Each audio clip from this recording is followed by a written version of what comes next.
السلام علیکم. سوچیے ویک ڈاکٹر سعدیہ کمال کے ساتھ حاضر ہیں. آج ہمارے ساتھ مہمان شخصیت ہیں جو کہ world affairs and public policy کے حوالے سے ایکسپرٹ ہیں، اسٹریٹجسٹ ہیں، اور اس کے علاوہ سینئر صحافی ہیں. امریکہ میں مقیم ہیں 3 دہائیوں سے. ارشد محمود چودھری صاحب ہمارے ساتھ بیٹھے ہیں. ہم ان سے آج بات کریں گے. خاص طور پر جو اس وقت کا ہاٹ ایشو ہے وہ یہ ہے کہ امریکہ میں الیکشن ہوئے ہیں اور نئے صدر آئے ہیں جو بائیڈن، جو کہ حلف لینے والے ہیں 20 جنوری 2021 کو. اس کے بعد پاکستان کے ساتھ تعلقات کیسے ہوں گے؟ بہت شکریہ ارشد محمود چودھری صاحب. شکریہ آپ کا، آپ نے موقع دیا اور ہم آپ کے سامنے ہیں. بہت بہت شکریہ. ارشد محمود چودھری صاحب، سب سے پہلے تو بہت اچھا لگا ہے کہ آپ وہاں پر 3 دہائیوں سے کام کر رہے ہیں. جرنلزم کا اگر دیکھا جائے تو بہت زیادہ لوگوں کے ذہن میں یہ ہوتا ہے کہ شاید امریکہ میں اور پاکستان میں، چونکہ امریکہ کو ہم سپر ڈیموکریسی کہتے ہیں، تو بہت فرق ہے. ایز جرنلسٹ آپ کا کیسا وہاں پہ کام کرنا کیسا لگ رہا ہے آپ کو؟ ایکچولی وہاں پہ کام کرنے میں ایک تو ایک فریڈم ہے، تو اس فریڈم میں آپ اپنے جو اصل ریالٹی ہے اس کو ایکسپریس کر سکتے ہیں وداؤٹ اینی ریسٹرکشن. جو آپ کرنا چاہتے ہیں، جو بیان کرنا چاہتے ہیں، تو اس پہ کوئی قدغن نہیں ہے. جیسے ہم دیکھتے ہیں کہ کئی دفعہ بہت ساری ایسی باتیں ہوتی ہیں جس کو پبلک سیکٹر میں جانا چاہیے، نالج ملنا چاہیے. تو ڈیموکریسی جو اس میں ریسٹرکشن نہیں ہوتی، وہاں پہ ریسٹرکشن نہیں ہے. آپ کچھ بھی فریلی بات کر سکتے ہیں جس سے انسانوں کو، بنی نوع انسانوں کو، یا وہاں پہ رہنے والی یہ پبلک ہے اس کو فائدہ پہنچ سکے. ڈزنٹ میٹر وہ کس ریلیٹڈ سبجیکٹ سے. اچھا، تو آپ کا چونکہ وسیع تجربہ ہے اور آپ وہاں پر چیزوں کو بہت قریب سے دیکھتے ہیں، رپورٹ کرتے ہیں. ابھی جو حالیہ انتخابات امریکہ میں ہوئے اور پوری دنیا میں زیر بحث رہے، اور وہاں پر نئے صدر آئے ہیں جو بائیڈن، تو ہماری عوام کی اور ہماری حکومت کی یہ توقعات ہیں کہ ہمارے تعلقات بہت اچھے رہیں گے، کیونکہ ہمارا جو پچھلا جو ایکسپیرینس ہے وہ کافی حد تک ہمارے حالات کشیدہ رہے ہیں. تو آپ کو کیا لگتا ہے اس وقت امریکہ کے جو نئے 46ویں میں صدر حلف اٹھانے والے ہیں 20 جنوری 2021 کو، تو آپ کیسے دیکھ رہے ہیں تعلقات؟ ایکچولی پاکستان جو ہے کولڈ وار میں پاکستان امریکہ کا الائز رہا ہے سنس آفٹر دیٹ. آپ دیکھیں مختلف ادوار آئے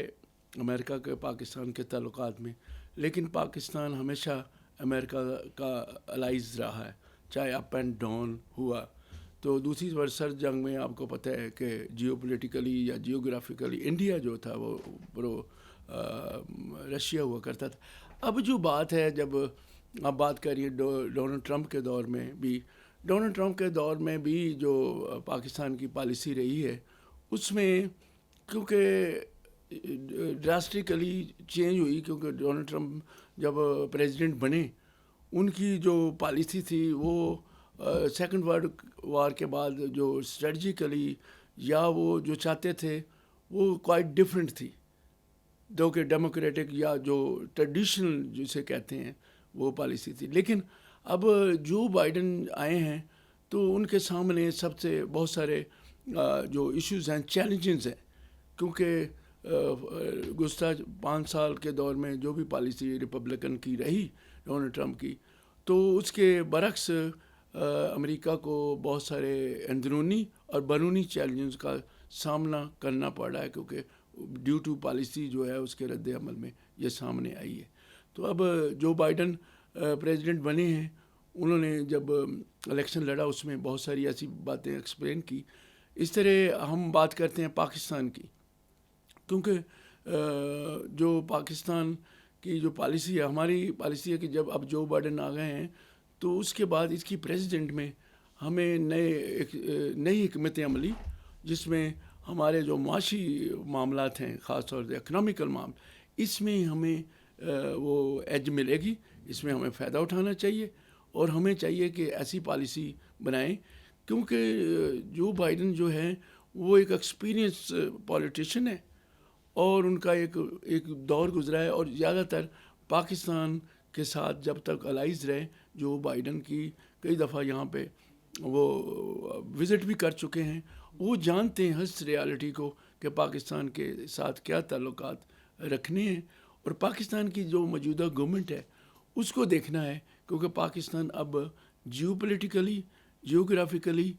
اور جو مفادات ہے اس میں ہمارا جو ہے ایک طرف چائنا سے الائز ہے، دوسری طرف ہمارے معاشی اور حکمت عملی کے جو مفادات ہیں امریکہ سے بھی جڑے ہیں. خاص طور پہ آپ دیکھیں کہ افغانستان میں جو ہے وار، اس میں ہم نے دیکھنا ہے کہ اگر گورنمنٹ اس کو وہاں پہ پیسفل ایٹماسفیئر میں لاتی ہے اور بتاتی ہے امریکہ کو کنونس کہ ہم نے علاقائی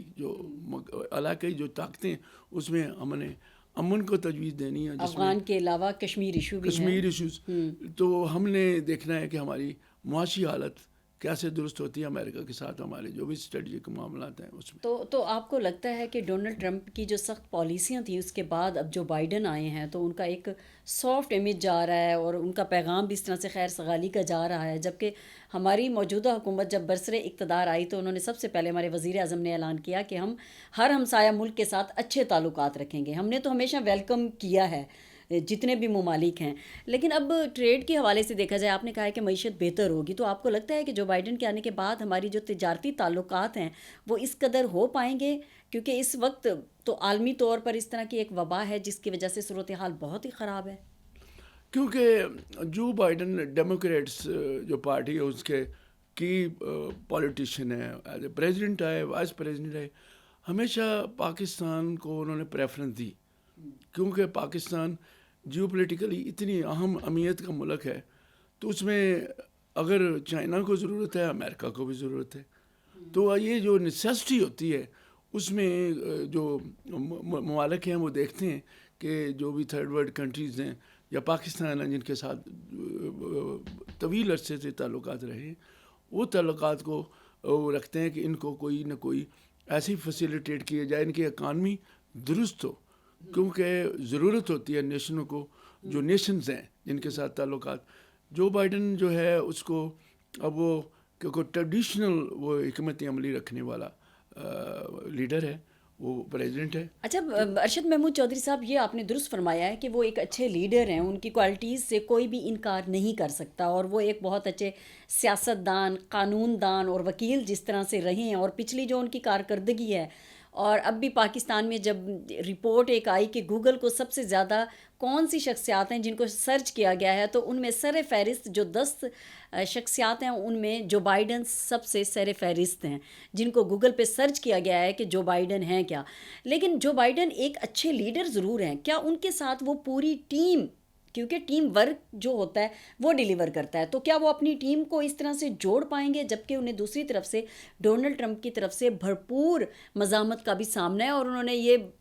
کہا بھی صحیح کہ یہ دھاندلی ہے اور وہ انتخابات کو بھی نہیں مان رہے تھے. کیونکہ یہ اکثر ہوتا رہتا ہے، لیکن وہاں اسٹرانگ سسٹم ہے، ڈیموکریٹک سسٹم ہے، عدلیہ ہے، انتظامیہ ہے، تو وہ یہ چیزیں جو ہے وقتی طور پہ ریویو تو ہوتا ہے. کوئی آدمی کہتا ہے کنٹیسٹ کہ میرے ساتھ یہ ہوا، لیکن وہ بعد میں اس کا رزلٹ ہوتا ہے وہ قبول کرنا پڑتا ہے، کیونکہ جو عدلیہ ہے وہاں پہ بڑی اسٹرانگ ہے، وہ فیصلے دیتی ہے. تو ہمیشہ تاریخی حقائق ہے کہ امریکہ میں جو عدلیہ کے فیصلے ان کو پریزیڈنٹ لیول سے لوور لیول تک قبول کیا جاتا ہے اور اس پہ فالو کیا جاتا ہے تاکہ ملک سٹیبل رہے. یہاں تک رہا جو بائیڈن کا وہ ایکسپیرینس کا معاملہ ہے. ایکچولی جب آپ ایک ایکسپیرینس جو ہے نا وہ ہسٹری ہوتا ہے، اس سے ریفرنس لیے جاتے ہیں. تو جو بائیڈن کا ایک دور گزرا ہے، اور دور بھی ایسا ہے کہ جو بائیڈن ایک حقیقت پسند لیڈر ہیں، کیونکہ وہ ایک نیشنلزم ہوتا ہے نا کہ اب ان کو جو چیلنجز کا سامنا کرنا پڑا ہے نا، تو وہ چیلنجز ڈراسٹیکلی چینج ہوئے ہیں، ایشوز ان کو فیس کرنا پڑا ہے، کیونکہ وہ چاہتے ہیں کہ کیونکہ امریکہ کا جو ایک سٹیٹس تھا نا دنیا بھر میں، تو وہ اس میں اگر کوئی تھوڑی بہت ڈکلائن یا کوئی ایسی سلوپ آیا ہے رد عمل یا ان کا سٹیٹس میں، تو وہ بحال کرنا چاہتے ہیں. اور وہ ٹریڈیشنل جو ان کی پالیسی ہے، جو ٹریڈیشن چلی آ رہی تھی ملٹی نیشنلزم، اور جو لوگ جتنے بھی علاقائی ممالک ہیں کہیں بھی ہوں، کسی بھی علاقے میں ان کو ساتھ لے کر چلنا اور ایشوز کو بہتر کرنا اور لیڈرشپ جو امریکہ کی ان کو باہر رکھنا. یہ تو بہت اچھا ہے. اگر یہاں پہ ہم بات کریں تو ایک ایسا ملک جو اس وقت اس کا بھی کہا جا رہا ہے کہ سپر پاور بننے جا رہا ہے، چائنا. تو جب میں نے امریکہ وزٹ کیا تو ہر چیز میڈ ان چائنا ملتی تھی، لیکن وہاں پر لوگوں کا یہ کہنا تھا، جو بڑے بڑے جو اسٹریٹجی بناتے ہیں، جو پالیسی میکر ہیں، ان کا یہ کہنا تھا کہ پاکستان چین کے ساتھ اتنے اچھے تعلقات نہ رکھیں، اسے نہیں رکھنے چاہیے، وہ صرف امریکہ کے ساتھ ہی ہو، جبکہ رکھتے وہ بھی اس وقت میڈ ان چائنا کی ہیں۔ تو آپ کیا سمجھتے ہیں کہ اس وقت امریکہ کیا یہ قبول کرے گا کہ پاکستان اس وقت معیشت کے ساتھ جو جڑا ہوا ہے وہ چین کے ساتھ زیادہ ہے، کیونکہ چین کی کئی درجن کمپنیاں جو پاکستان میں کام کر رہی ہیں، اور آپ نے دیکھا کہ سی پیک بھی کافی طور پہ جو چین کو بھی فائدہ ہے تو پاکستان کی عوام کو بھی فائدہ ہے، تو اس کو امریکہ کس طرح سے جو بائیڈن لے کے آگے چلیں گے؟ ایکچولی امریکہ جو ہے وہ ایک سرمایہ دار ملک ہے، کیپٹلسٹ ملک ہے، ہمیشہ یہاں انویسٹمنٹ ہوتی ہے، تو وہ انویسٹمنٹ کمپٹیشن نہیں ہوتا کہ کسی کو ڈکلائن کرنا۔ اگر میڈ ان چائنا ادھر آتا ہے تو اس میں آپ دیکھیں کہ جو انویسٹر ہوتے ہیں دنیا بھر سے، وہ حصے دار ہوتے ہیں، الون چائنا نہیں ہوتا۔ تو جیسے میڈ ان چائنا وہاں اب امریکہ میں گئیں، وہاں پہ میڈ ان چائنا کا جو سلسلہ تھا، اس میں آپ دیکھیں کہ اس میں امریکہ جو بھی چیزیں وہاں سے مینوفیکچرنگ کراتا جب بناتا تھا، اس کی کوالٹی کنٹرول تھا، کیونکہ کنزمپشن کرنی ہے، دنیا میں مارکیٹ بنانی ہے، تو لہذا چائنا کا اس میں اتنا کوئی پارٹیسپیشن نہیں تھا، کہ چائنا خود وہ سرمایہ داری وہ چاہتا تھا، میرے مفادات، معاشی مفادات۔ لہذا یہ جو سی پیک بن رہا ہے یا دوسری، اس میں آپ دیکھیں کہ یہ تو ابھی جو سیاسی میدان میں تو ہم کہتے ہیں کہ سی پیک کا امریکہ خلاف ہے یا دوسرے لوگ ہیں، لیکن ایک مقام پہ آپ دیکھیں کہ یہ سارے پارٹیسپینٹ ہوں گے، انویسٹر ہوں گے۔ اب ان کی بیک پہ دیکھیں، world bank, I M F, جو سی پیک بن رہے ہیں اس میں انویسٹر ہوں گے، اس میں ان کا آلریڈی وہ آپ دیکھیں ملٹی نیشنلزم، تو آپ دیکھیں ایران ہے، رشیا ہے، نیوزی لینڈ ہے، آسٹریلیا ہے، یورپ ہے، وہ ہے، ان میں وہ in favour of CPEC, اور وہی کیونکہ یہ آنے والے وقت میں اس کی نیسیسٹی ہے، کیونکہ یہ تھرڈ ورلڈ کنٹریز جو ہے نا، تیسری دنیا بر صغیر ہے، سینٹرل امریکہ، اپنا ساؤتھ ایشیا، سینٹرل ایشیا، یہ سارے جو لوگ ہیں ان کو یہ ڈیولپ ہو رہے ہیں، آگے جا رہے ہیں، اس لیے ان کی ضرورت ہوتی ہے۔ تو الون چائنا کچھ نہیں کر سکتا۔ پاکستان کو چاہیے کہ ہم سارے ملکوں کو ساتھ لے کر چلیں، جو ہم اگر کہیں کہ ہم کسی کے پرمنٹ الائز ہیں، ایسے نہیں بات چلتی، ہمیں امریکہ، برطانیہ اور دوسرے یورپین کے ساتھ مشترکہ طور پہ لاہے عمل کے ساتھ چلنا ہوگا۔ صحیح، یہ تو آپ کی بات بالکل درست ہے۔ پہلی سیاہ فام خاتون نائب صدر بنی اور بڑی واہ واہ ہوئی پوری دنیا میں، اور کملا ہیرس نے خود یہ بات کی کہ میں کوئی پہلی ہوں لیکن آخری نہیں ہوں۔ تو ویسے تو ہم کہتے ہیں کہ سپر ڈیموکریسی ہے، اور پھر ہمارے ملک کو دیکھا جائے کمپیریزن میں تو ہمارے تو ادھر پہلی جو ہے اسلامی ممالک کی خاتون بے نظیر بھٹو 2 دفعہ وزیر اعظم بن چکے ہیں، پھر تو کہیں عملاً پاکستان آگے نہیں دکھائی دیتا آپ کو؟ بالکل، ایکچولی دو چیزیں ہیں، میں آپ کو بتاؤں۔ پاکستان 75 ایئر، مور دین 75 ایئر، لیس دین 5 ایئر، پاکستان میں جو جمہوریت ہے وہ اسٹرانگ فوٹیج پہ نہ بن سکی، ادارے نہیں بن سکے، کیوں؟ پاکستان کے ادارے کمزور ہیں، ان میں اسٹرانگنیس نہیں ہے۔ تو یہاں ادارے ہوں گے جیسے عدلیہ، انتظامیہ اور دوسری ایڈمنسٹریشن، all ادارے ہیں یہ جو بنتے ہیں، ورنہ پارلیمنٹ ہے، اگر یہ اسٹرانگ ہوں گے تو بے نظیر جو ہے اس کو مقام ملے گا، اس سے آپ وہ کیا کہتے ہیں، ان سے فائدہ لیں گے کہ ان کی صلاحیت کیا ہے۔ تو وہاں پہ یہی بات ہے کہ امریکہ کی ڈیموکریسی اسٹرانگ ہے، ادارے اسٹرانگ ہیں، لا اینڈ آرڈر کی سچویشن بڑی اسٹرانگ ہے، اور ہر جو ذمہ داری ہے نیچے سے اوپر تک جو ہے نا، نیچے سے اوپر تک ادارے اپنا کردار ادا کر رہے ہیں،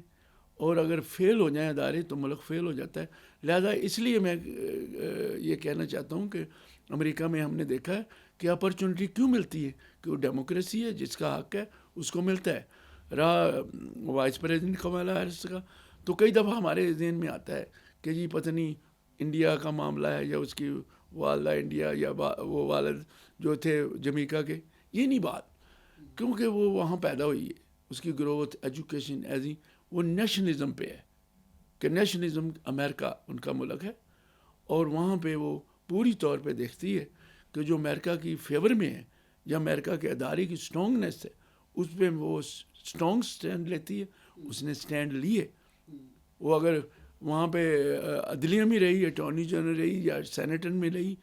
یا کسی کے ساتھ, اب دیکھیں مختلف اداروں میں جج رکھے جاتے ہیں, وہاں جب وہ ایکسپلین کرتی ہے, اسٹرانگ ایکسپلین کرتی ہے, دیر از نو ہیزیٹیشن, نو گھبراہٹ, کیونکہ وہ دیکھتی ہے کہ جو میں بات کروں, جو کویشچن کروں, اس سے امریکہ اور اس کی قوم کو فائدہ ہو. تو آنے والا جو جج ہے وہ اپنے کمپیٹنٹ ہو, باصلاحیت ہو, تاکہ عدلیہ کا نظام اسٹرانگ فوٹیج میں چل جائے. تو جو قوم ہے اس کی ویلفیئر, اس کی جو بھی ان کی ترقی میں کوئی ہائے رکاوٹیں نہ رہیں. ایکچولی یہ بات ہوتی ہے. بہت شکریہ آپ کا ارشد محمود چودھری صاحب کہ آپ نے یہاں پر تشریف لائے اور پاک امریکہ تعلقات کے حوالے سے آپ نے جس طرح سے گفتگو کی, اسی سے ہم نے یہی جانا ہے کہ جو ان کی پالیسی اسٹرانگ ہے اور جس طرح سے وہ ایک سسٹم ہے, اسی سسٹم کے تحت جو ایک ڈیموکریسی کی ہم بات کرتے ہیں, نظام سارا اسی طرح سے چل رہا ہے, اور ہمارے پاکستان میں بھی اسی کی ضرورت ہے. اور امید رکھتے ہیں کہ جو بائیڈن کے آنے کے بعد پاکستان کے ساتھ اچھے تعلقات ہوں گے. بہت شکریہ آپ تشریف لائے. جی ناظرین, آپ نے سوچی ابھی ڈاکٹر سعدیہ کمال میں سنا کہ کس طرح سے امریکہ جو سپر ڈیموکریسی کہتے ہیں اس کا نظام بہت ہی مضبوط اور مربوط ہے, اور اگر پاکستان کو بھی ترقی کرنی ہے تو ہمارا سسٹم بھی ویسے ہی مضبوط اور مربوط بھی ہوگا. اور جو بائیڈن کے آنے کے بعد ہمارے تعلقات یقیناً بہت اچھے ہوں گے, اور بہت ساری چیزوں میں ہم بھی کسی سے کم نہیں ہیں. جس طرح خواتین کی اگر بات کی جائے تو پہلی سیاہ فام خاتون اب نائب صدر بنی ہے, جبکہ ہمارا ملک پاکستان جو ہے وہ کہیں پہلے اگر دل سے اگر دیکھیں تو اس طرح سے جمہوریت میں بہت سارے عملی کاموں میں آگے ہے. اسی کے ساتھ ہی اجازت دیجیے گا. اللہ نے کے بعد.